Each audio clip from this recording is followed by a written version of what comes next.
మహిళా సాధికారతకు సంబంధించి ఒక అద్భుతమైన నిర్ణయం తీసుకుంది బాబు సర్కార్. ఏంటంటే ఇప్పుడు మహిళలు పురుషులు ఇద్దరు కలిసి ఉద్యోగం చేస్తే తప్పించి కుటుంబాన్ని పోషించుకోలేని పరిస్థితి. మరి బిడ్డల కంటే ఎవరో ఒకళ్ళు ఉద్యోగం వదిలేయాలి. మగాడు ఉద్యోగం మానేసి ఇంట్లో ఉండి పనిచేస్తే కనుక ఆడంగి వెధవ అంటారు. మహిళలే ఒప్పుకోరు.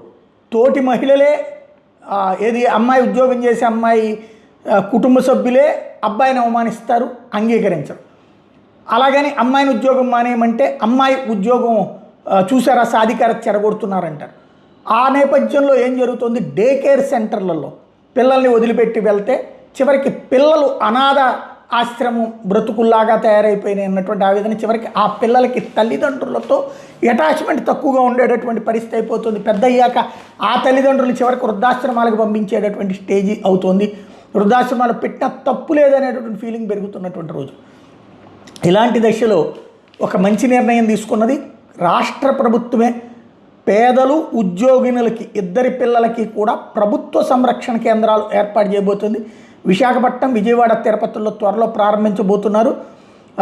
ఇక్కడ అందరికీ కూడా 2 మురికివాడల్లో మిగిలిన 3 మధ్యతరగతి కుటుంబాల నివాసం ఉండే ప్రాంతాల్లో ఏర్పాటు చేసుకొస్తారు.